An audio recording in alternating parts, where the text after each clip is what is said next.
I'm not sure if you're seated. We already got it. Hold on, for the other side. I don't want to be holding your phone with a ring. Now it's silence now. John, you're your new man. I just don't want to be holding your phone. Yeah. Let me see. Who's in that? Who's just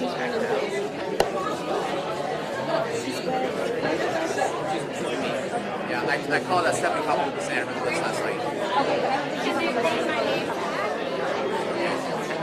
yeah, it's only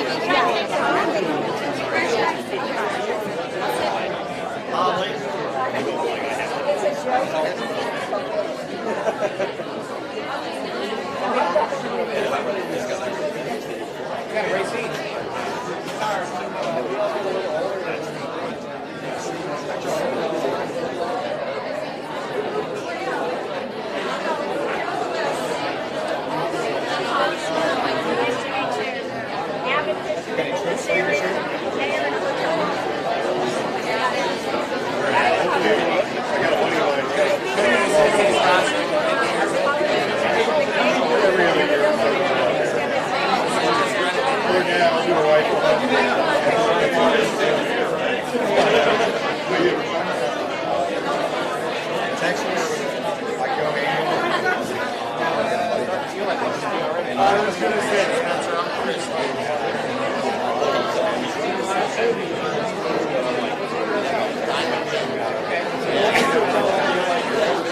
I've been trying to hit up John. He's offered several times. I got to think about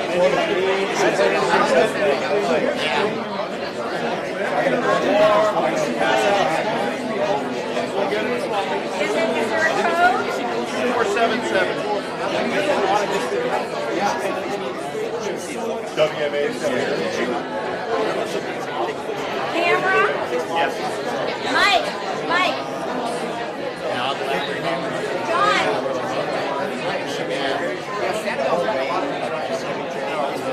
We're definitely working hard on this. How are you? Good to see you. Chauncey, are you speaking today? Yeah. Oh, Well, hey, this is better than Lover Ski. John and I were talking, we were sweltered. We were dying at Lover Ski, man.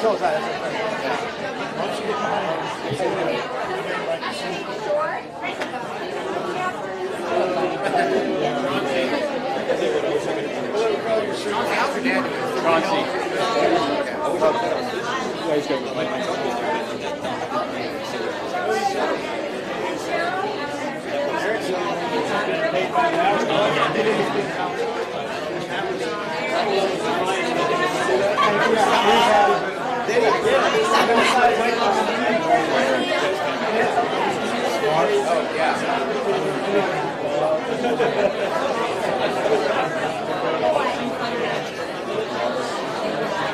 You think they'll be back next year? okay. Now the direction.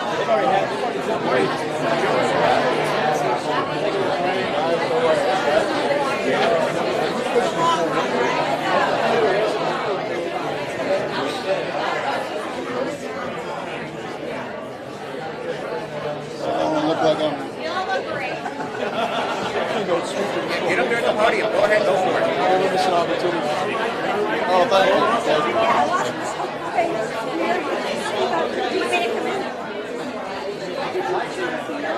I did.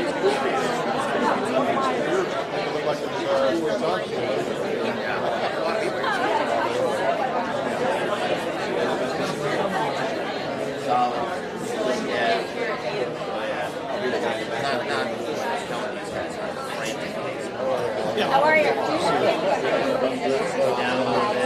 I need my day down. okay. Let me. Can we? We can't really hold this. But we could get them to all turn a little bit. Let me do this. I'm gonna nowhere to go. We need to squeeze that way a little bit. You just want me to squeeze. I take the direction.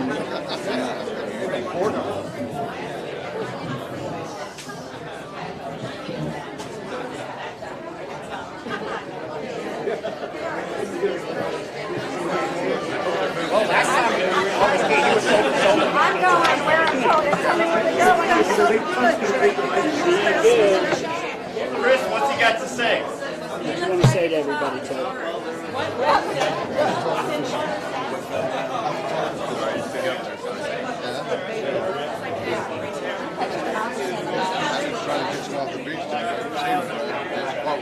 My son went off to a permit fishing the other day, and they were 8 for 11 in a fan size. I can't tell. That's okay, Rick. I didn't say which one.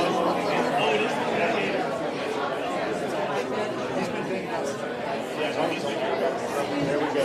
Now, Oh, yeah. it's not for you.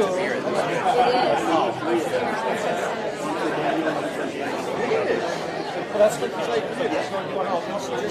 Like, I did not tell her. I just didn't. Right. I don't need to. Then I have to like go through her saying, "Oh, it must be nice." Right. Which is why I put together the fishing trip. And then she gets sick.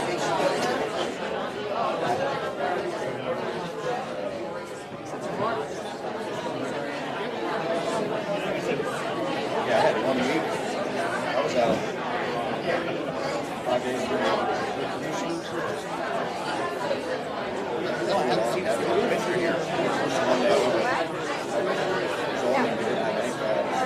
How you doing? All right. Oh, it's cricket. It's always a little. Part of the problem too, the podium will wobble. Totally. Oh, yeah.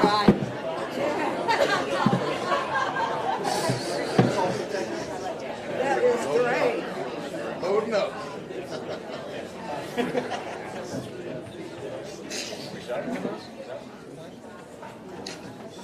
There. Sure we can't start drinking it?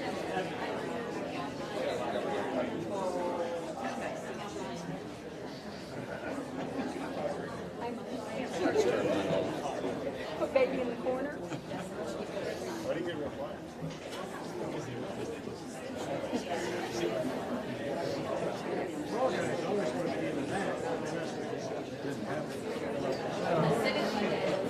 My daughter just had a huge dance recital Sunday at the Big Arch.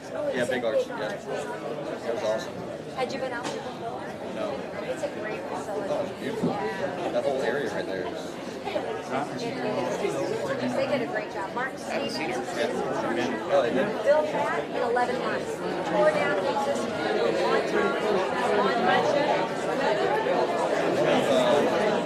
Dan Adams, he works with Mark Stevens. Oh, yes, I do. Yeah, okay.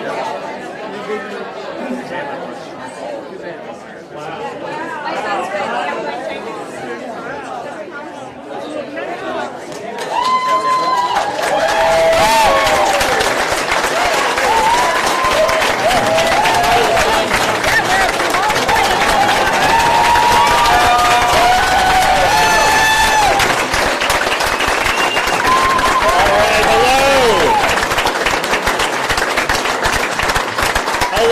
Great to be back in Southwest Florida.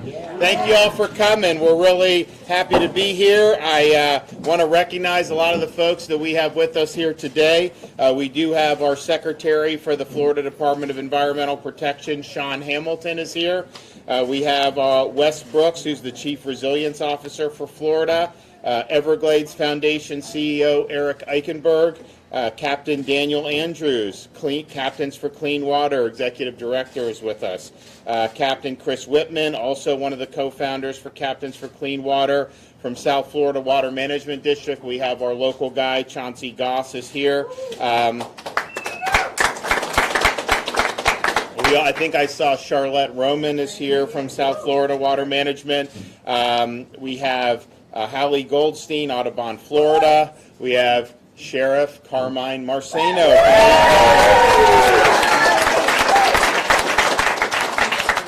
We have the mayors from Sanibel and Fort Myers Beach. Holly Smith and Ray Murphy are here with us. We have the next president of the Florida Senate. Where is she? Is she here? Kathleen Pasadomo? Yes or no? Okay, she did not make it. Ray Rodriguez, is he here? Ray Rodriguez is here. We have Representatives Gia Lombardo and Spencer Roach are here. And then is Cheryl Meads here? Yes. Oh, good. Thank you for coming. So we appreciate it. We're here. Last week I signed the budget for the next fiscal year, which starts July 1st. And so we did a lot of great things in there. Last week we were able to highlight some of the things we did to make sure that we have a record surplus, which we do in the state of Florida. We vetoed out of $100 and some billion, we vetoed $3.1 billion, and no governor had ever vetoed $1 billion before I became governor.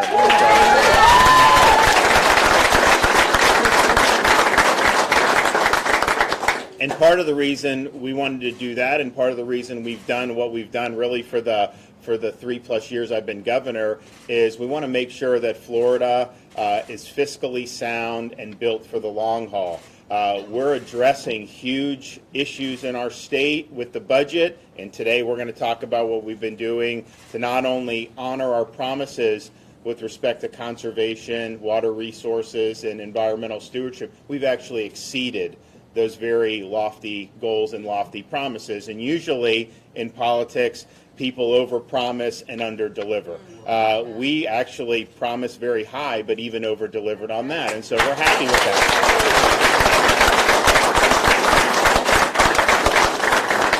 But part of what you have to do is make sure that you have sound footing, that you are growing your tax base, you're keeping taxes low. We don't have an income tax, and we will never have that as long as I have anything to say about it. And we also have adequate reserves that as things happen in the future, some foreseen, some unforeseen, we have the ability to respond without interrupting a lot of the things that we're doing that's significant. Environment, education, infrastructure, all public safety, all we've done for these guys over the past few years. And I think you have to just look.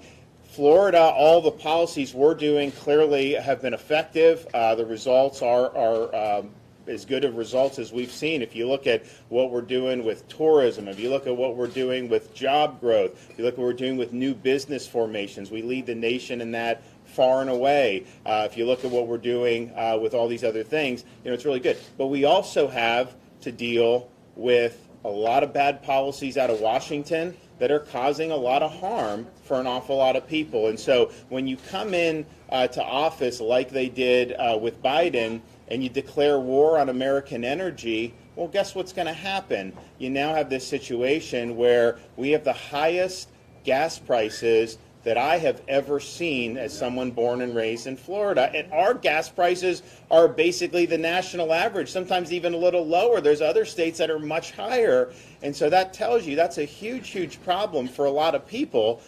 Be able to commute, take their kids to school, all these different things. It impacts the overall economy because everything that goes into producing things and running businesses relies on energy. And so everything's more expensive. And then, of course, they've printed trillions of dollars, borrowed and printed trillions of dollars. Massive expansion of the money supply. That is causing inflation to go up. So you have the worst inflation we've had in over 40 years.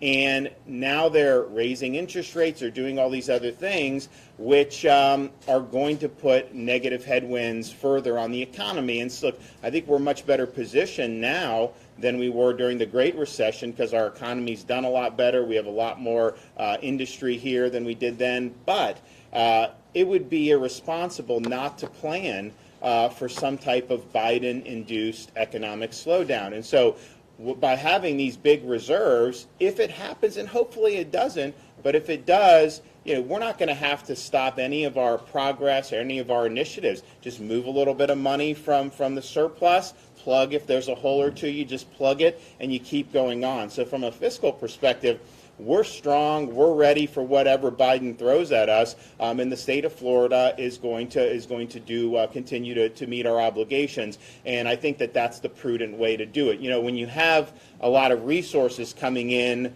because people are visiting here, they're buying homes, they're doing all this stuff, there is kind of a compunction to say. Some people say, "Oh, we'll just spend it since we have it here." No, I think we need to be responsible. And so that was why we made sure that we did that, talking billions and billions and billions of dollars sitting in reserves.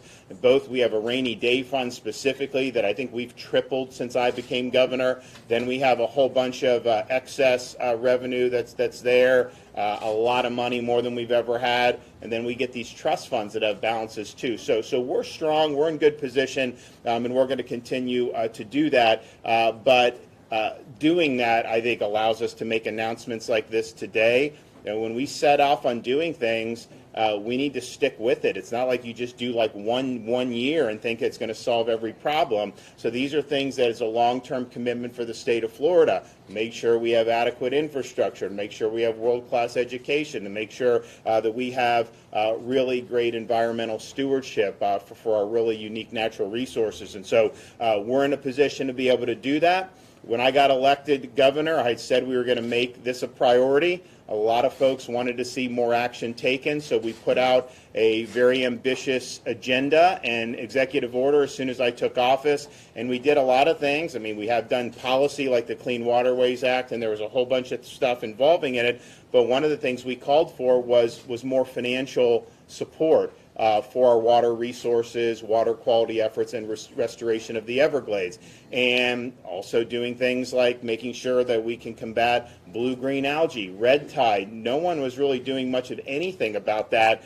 We have had massive amounts of investment. And, we are actually, with some of these scientific allies of ours that have gotten research funding, there's a whole host of things that are being developed right now to be able to mitigate some of these things. The red tides happen naturally, but how do you mitigate rather than exacerbate? And they've got a lot of great possibilities here. You got to make sure it works with the overall environment. It's not causing other problems. But we've been very, very strong on all of that. The overall commitment for water resources in Everglades for our 4 years was $2.5 billion, which represented a $1 billion increase over the previous 4 years prior to me becoming governor. And so I remember when we announced it, a lot of people were very happy. A lot of people also weren't sure if that was achievable. Well, I'm happy in the budget I signed last week, not only for these 4 years have we done the $2.5 billion,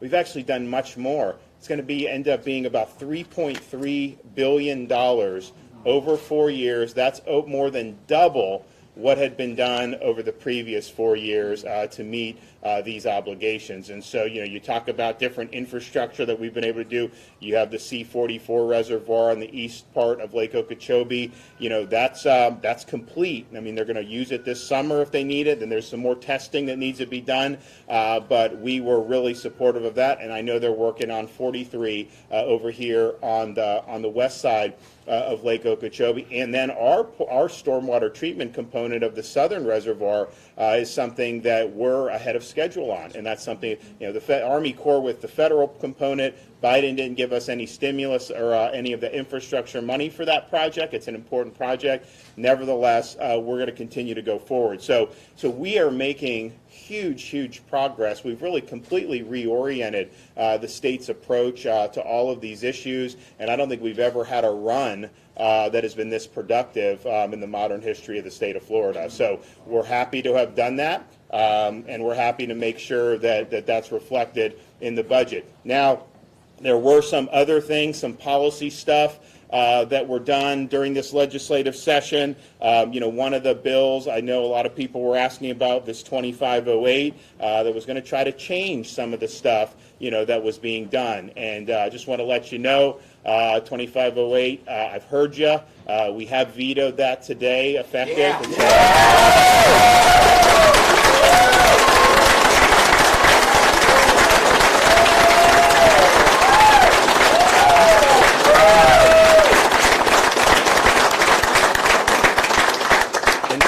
will, we want to continue going on the path that we set out in January of 2019, and we don't want anything to derail us from that. And I think that this is there was a lot of people that put a lot of good input in, very, very passionate folks. So, we hear you, and we're going to continue on the course that we started a little over 3 years ago. So this year's budget alone that I signed, Freedom First budget last week, has $1.2 billion for Everglades and water resources investments. And so that is far and away the best that we've ever done. That's really what's bringing us to the 3.3. We were definitely going to get to 2.5 million. That was for sure. We knew that was going to happen. But to do that was a really, really big deal. And so I think the folks in the legislature deserve a lot of credit for stepping up to the plate. We actually had $500 million just for our Everglades projects, which broke the record that we had set previously. And so the 4 highest years of fundings for Everglades projects in the history of the state of Florida are the 4 years that I have been in office.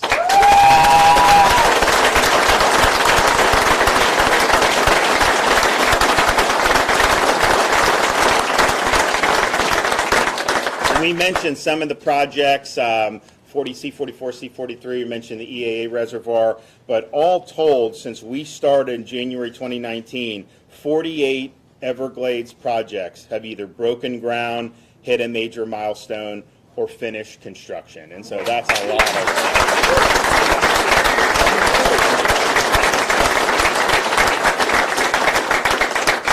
The Freedom First budget also, as enacted, will have $558 million for targeted water quality improvements statewide. And that includes $20 million for down in South Florida with Biscayne Bay. It's $125 million for our wastewater grant program, which provides resources to local communities for wastewater treatment improvements as well as septic to sewer conversions. And last year we were able to sign Senate Bill 2512, which established a dedicated funding source for this program every year. And we've now already awarded more than $500 million through this program, and the first round of awards focused on the Indian River Lagoon over on the east coast of Florida, but really this is going to be affecting communities all across the state of Florida. We also have $68 million for wastewater and stormwater projects across the state, including the Caloosahatchee Basin and the Indian River Lagoon. We also have $75 million for projects to restore Florida's world-renowned springs, bringing the 4-year total state investment for support for restoration of our springs to $250 million in the state of Florida.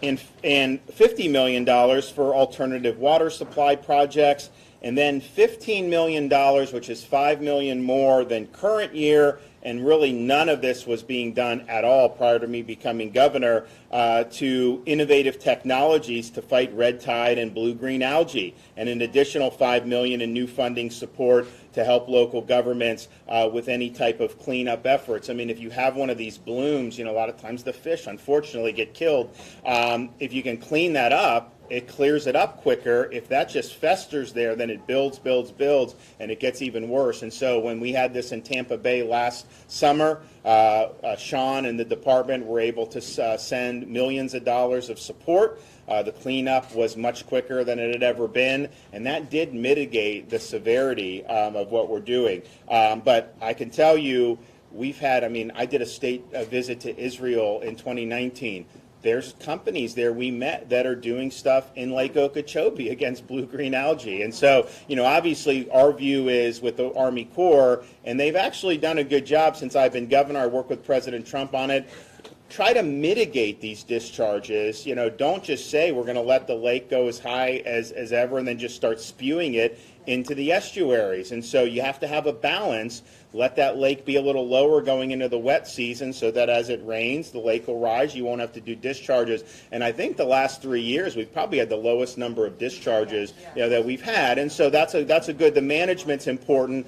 the infrastructure will be complete relatively soon, and that's going to be really, really critical. But at the same time, if you ever have this, you want to be able to have some way to bring some technology to bear to mitigate, because it's something that affects a lot of people, particularly in these communities. And so we're putting investments towards that, and we think that we have gotten some good results, but we think we're actually going to get much better results as the time goes on forward. And I mentioned how they're doing research, and we've been able to partner with different groups. We have Moat Marine Laboratories, which is a little bit north of here, and they've got all kinds of stuff going, testing all kinds of stuff, and they feel very confident that they will have viable solutions to mitigate red tide, and that'll be something that's very important. I remember coming here before I was governor in 2018. Some of these communities, and you got hit. It hurt the tourism, it hurt the restaurants, it hurt the overall economy. And then the way the media portrays it, if you have one red tide bloom in one beach somewhere, they will act like this is in every part of Florida, and they'll try to scare people away because that's just what they do. They're not honest, and so we just want to make. Well, it's true. I mean, it's true. And so, what we have, so to be able to invest in these technologies and the research, they've been documenting the red tide since the 1800s in the Gulf Coast, and so it's not like that is new. But I think our commitment to try to protect our communities is really, really good.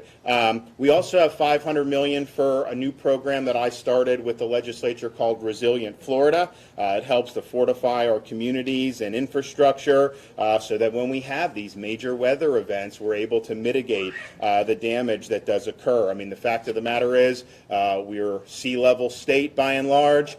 We are obviously always in the eye of these storms over the hurricane season.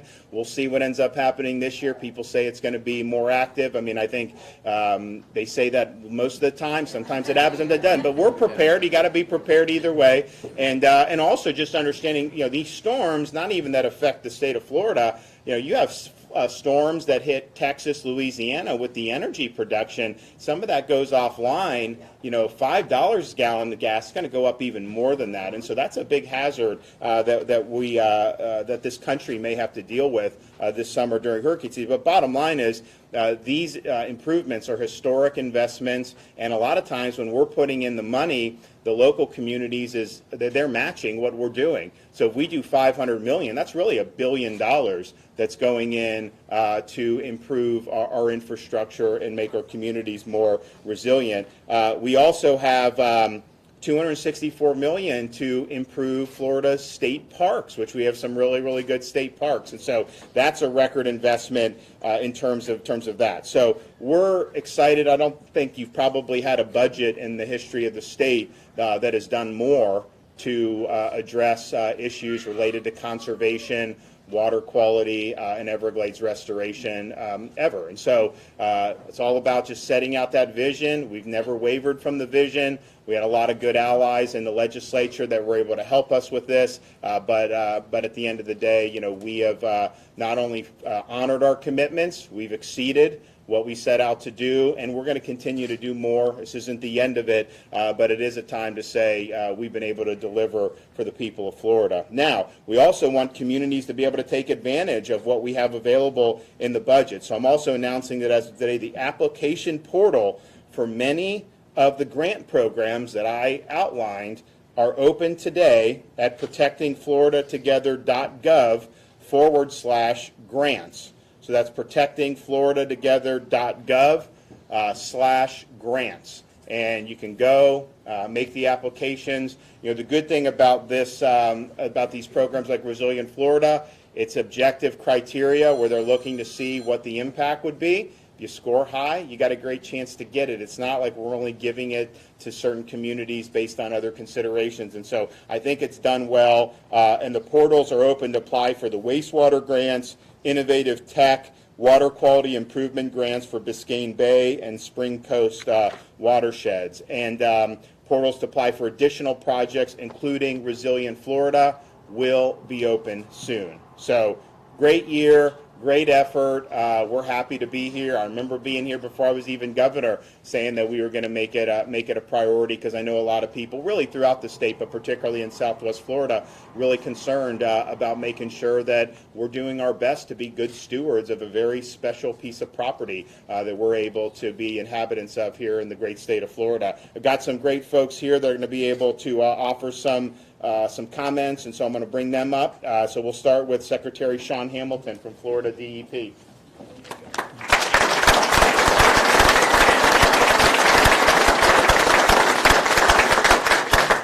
I mean, wow. I mean, as obviously the lead administrator for one of our environmental agencies, I think I could summarize my points into a couple of sentences, right? Thank you, Governor.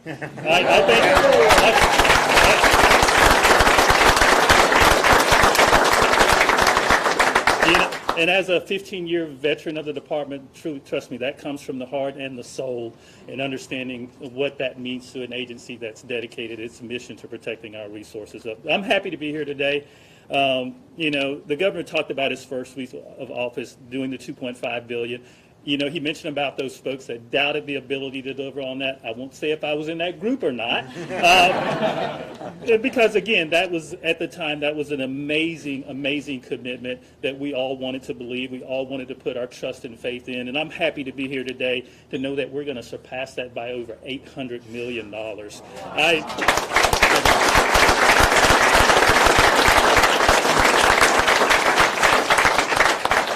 So, that, I mean, again, since 2019, that's $3.3 billion in Everglades restoration and the protection of our Florida water resources. And again, that's more than any other governor in Florida's history. And again, that's amazing if you can put that in that type of context for anything, right? So we've managed to break ground. The governor talked about it on 48 long overdue projects, you know, associated with Everglades restoration. Again, those are critical to reducing the harmful discharges that the governor's mentioned. Again, I do have to acknowledge the hard work of our partners at the Water Management District for leading the charge and living that day in and day out. And so I do want to acknowledge all of their amazing work. We've awarded funding for water quality projects to restore springs, advance water infrastructure, and reduce nutrients in our waterways. We know that's an important component of the long-standing need for restoration. But we've also expanded our water quality monitoring network, enhanced data collection efforts to support the science needed to combat harmful algae blooms, and help guide environmental projects and restoration. Again, the governor mentioned using a thoughtful science-based process to decide to be best stewards of this record funding is still core to our mission and will guide us going forward.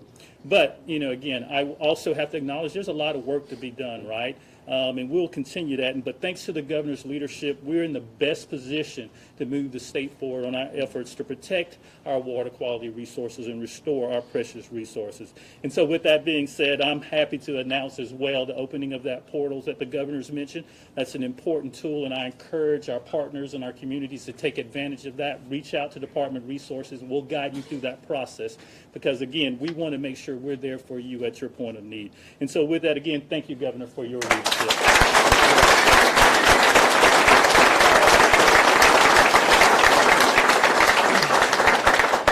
All right, Chairman of the South Florida Water Management Board, Chauncey Goss. It's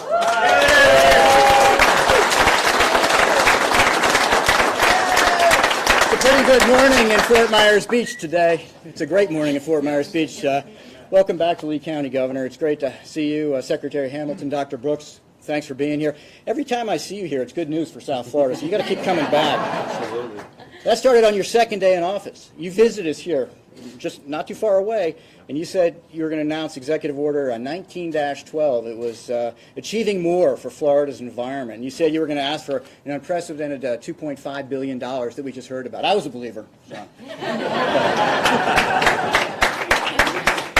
And the reason you did that is you wanted to put an end to the toxic discharges that we'd seen just out here. We're standing in ground zero. Our host today is Marty Harity. He's back there. He's probably hiding a little bit from us, former council member from the city of Sanibel. Marty. Thanks, Marty. Thanks for hosting us today.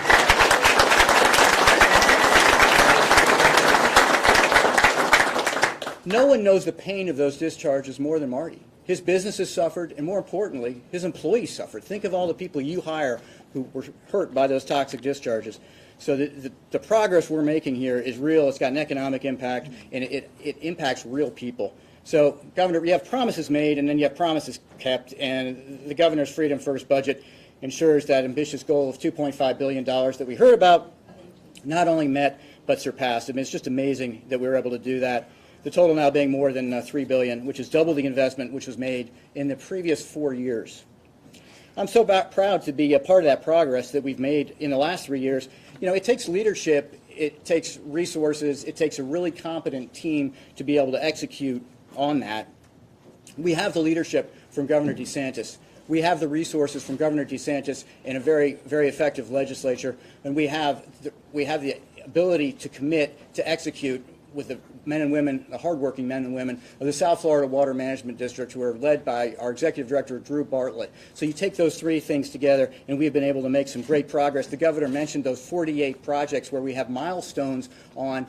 I saw you 2 weeks ago when it was 41. So we are definitely cruising along here on our projects, and that's good. That's all good news. So I'm very proud of that.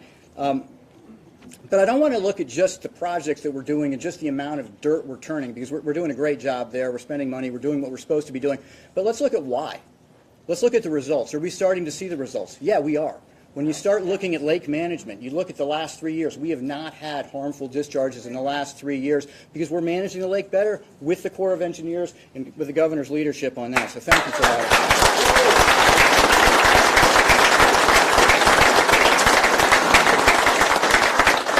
Our goal is to move more water south, so we look at that. Is that a result we've been achieving? Yeah. When Highway 41, Tamiami Trail was raised, we are now moving way more water into Everglades National Park. And when you look at some of our graphs that show averages over the last 20 years versus last year, we are now moving water into the park. Those graphs are green where they should be. We now see a river of grass. That's what we're supposed to see. So we're really excited about that. We're making progress there. And ultimately what that water is doing is it's going down into Florida Bay. It's reducing our salinity levels down there. So this is all coming together and the way it's supposed to be. We've got a long way to go, but we're seeing a lot of results quickly, and that's a testament to great leadership and a testament to the fact that the leadership we're going to leave Florida better for future generations. That's what the governor said when he took office. We've got some future generations right over his shoulder there. We promise we are going to leave Florida better for future generations. And Governor, thank you so much for your leadership. Okay.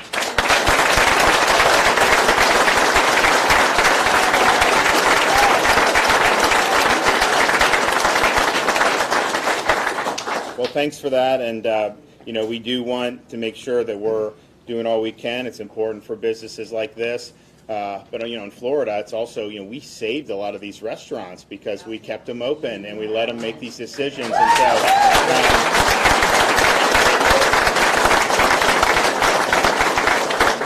so our restaurant have never done better than they've been doing in the last year and a half. I mean, because people are coming down for tourism. It's very hard to even get into some of these restaurants.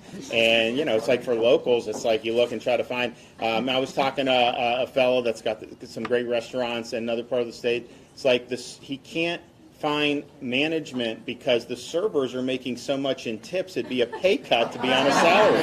But, that's good. I mean, that's what we want to see because those are folks. But, there were a lot of those folks who were in this industry, people who are servers, bartenders, people who are, making food and just in part of this whole thing. They were just roadkill for people like Fauci. He didn't give a damn about whether they had a job or not. And we did, and we wanted to make sure that we were standing by them.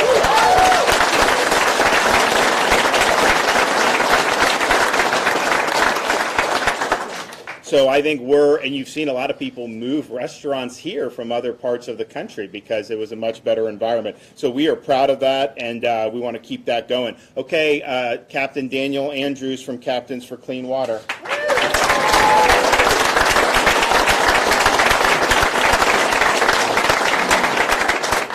What a great day to be here on Fort Myers Beach.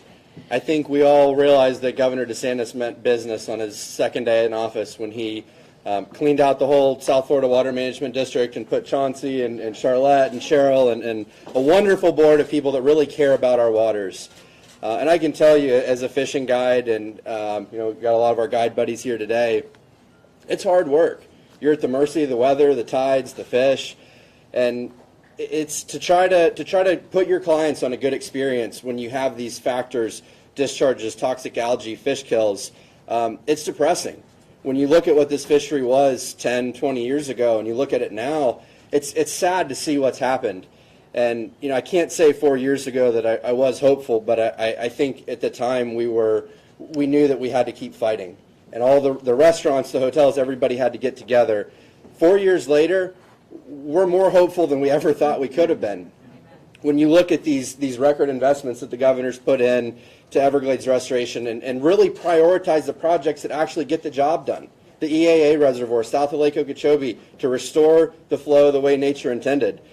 We're confident. I have confidence that Tuck and Colin will be able to get out there and catch tarpon and enjoy the resource. And that's what this is all about. This is the foundation of our economy. And now I think today with the veto of Senate Bill 2508, it sends an incredibly powerful message. I think everybody sees that, when there is counter efforts to water quality issues, you're going to get steamrolled by Governor DeSantis on that one. That's for sure.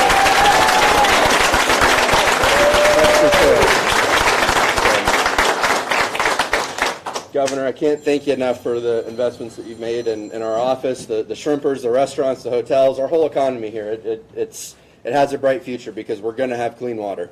Great. Thank you.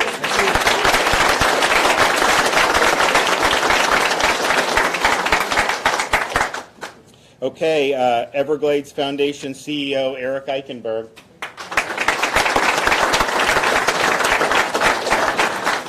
Good morning. Thank you, Governor. I, too, want to lend my sincere gratitude for this exciting and memorable day. To be back here in Lee County. We were here on January 10th, 2019, as it's been mentioned, and now June 8th, 2022.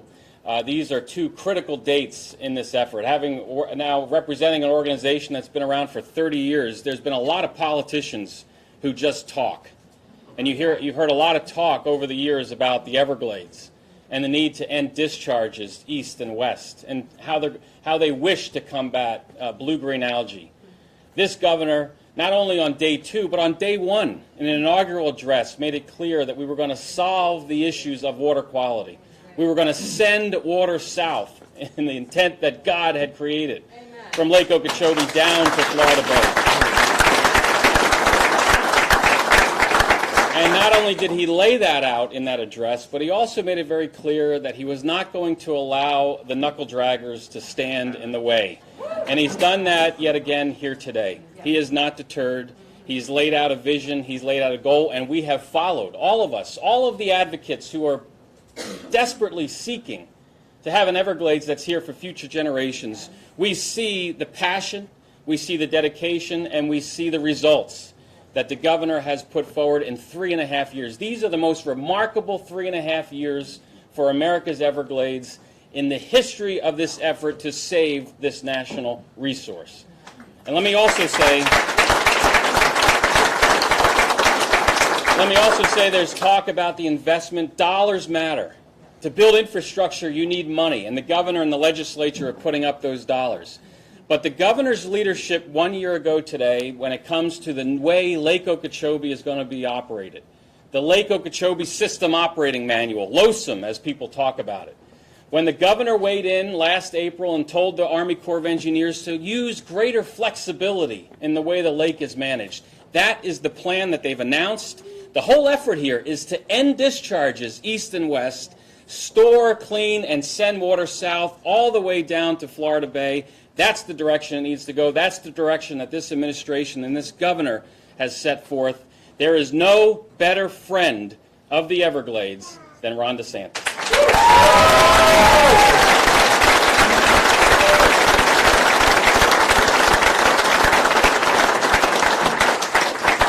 Well, we appreciate that. We're happy with the progress that we've made. We're going to continue to do all this, and so we're not going to turn back. We're going to continue going forward. But it was a big year. There's no question, and we've done a lot of great things. But it seems like we're able to continue up in the ante, and that's what it's all about. And quite frankly, we've got a lot of public support from across the state of Florida. The people want to see us address these issues, and I think part of the reason why we've been successful is because when I set out the vision. I wasn't just doing that in the ether. I mean, you have a lot of people who responded very positively to that, and I think that that's really helped spur a lot of action with the legislature. So good day, good budget, and we're built for the long haul with our reserves and surplus, and we're going to continue to be able to meet the needs of a very dynamic and growing state.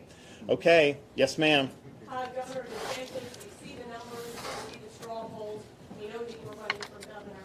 When will you decide whether to run for president? I don't do straw polls. They just put my name in these things, you know. It's just like, so, I mean, what am I supposed to do? Like, do they sell merchandise and everything? I kind of like to get royalties on that. So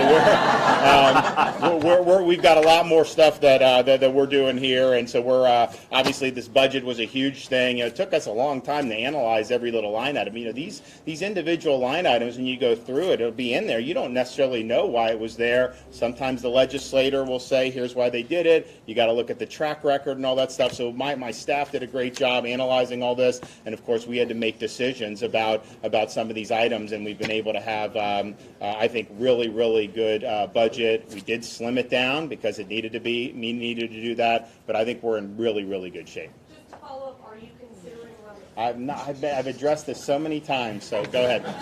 Governor, developing right now, there are reports out that say your spokeswoman, Christina Kushal, registered as a foreign agent.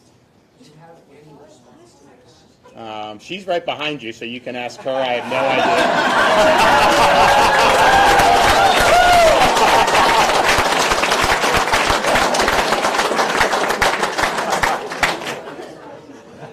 So, I mean, I think that I love it. No, but I mean, look, I think you have some of these media outlets, like these legacy outlets in out of D.C. and New York, and anybody that's standing up and fighting back, which she has done, they want to smear, and so they will do hit pieces, and that's just how they do. And you know what? That doesn't work anymore because nobody in the public believes they're garbage.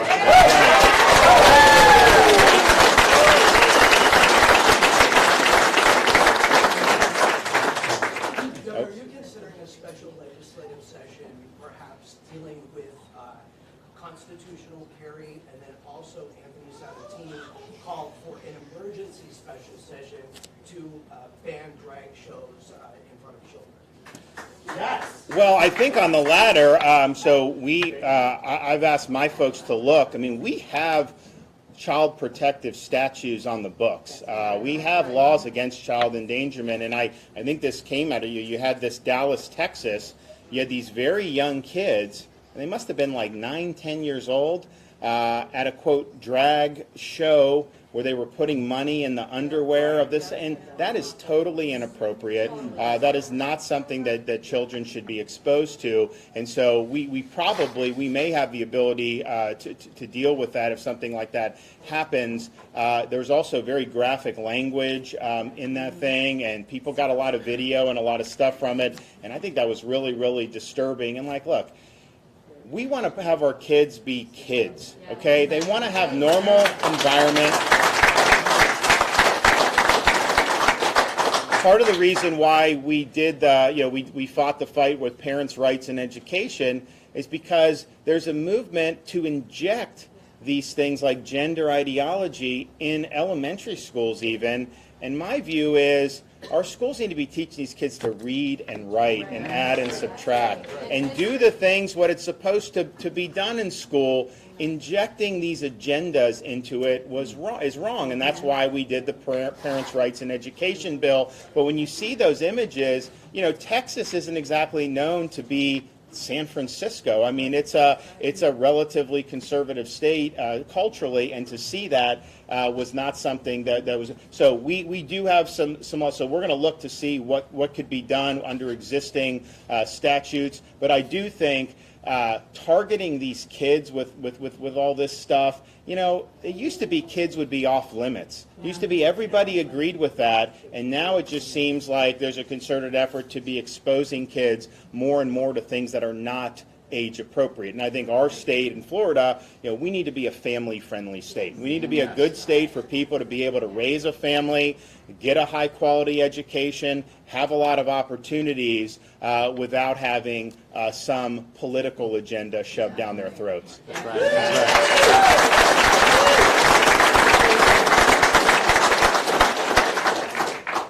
A lot of people have pointed to Florida as to how they should have responded to what happened in Texas. Do you believe that Republicans in Congress should follow Florida's lead and raise the age to purchase? Well, I think that actually has been ruled unconstitutional even in California, and so I'm not sure that that is ultimately, and that was the issue I had with it when I was running. But I think if you look at what we've done with school security in Florida, with this budget now, we'll have done close to $750 million just since I've been governor on school security. And so you saw with Parkland, I think one of the things, and we work with a lot of the Parkland parents. I mean, people like Ryan Petty, Andy Pollock, all that, and the failures of both law enforcement and the school system, I think were really, really difficult because obviously you don't want to see anything happen, but if something could have been prevented by holding this guy accountable when you had all these different opportunities to do it and you don't, that's a problem. And so we wanted to make sure that we were providing the resources necessary so that these are not going to be good places to go. If you're one of these nut jobs, just know if you try that, you're going to end up on your ass, and it's not going to end up being pretty, and you're not going to walk out of there alive.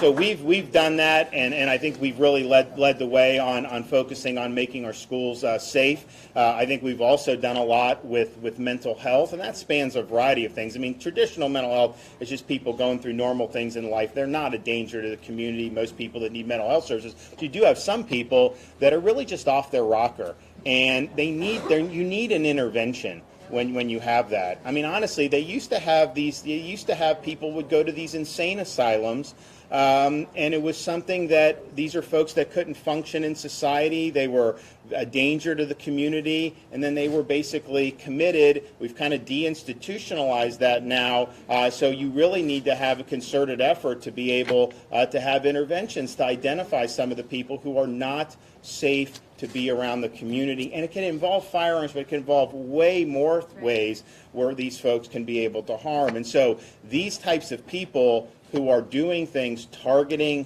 kids, targeting innocent people, they are really, really bad people. They are not typically, they're not dumb because they pick their targets and they know, and the Buffalo guy said he wanted to go where he knew there wouldn't be blowback from people being armed, and so he tried to find a gun-free zone. So they do analyze it like that, but they have something that's wrong with them that would cause them to do it, and most of the time there will be signals that this is somebody that's not with it. And I know Carmine, they've worked very aggressively to be able to identify these types of threats. But when you're dealing with it, what you do is you focus on the criminal. You focus on the lunatic. You don't kneecap the rights of law-abiding citizens. Right.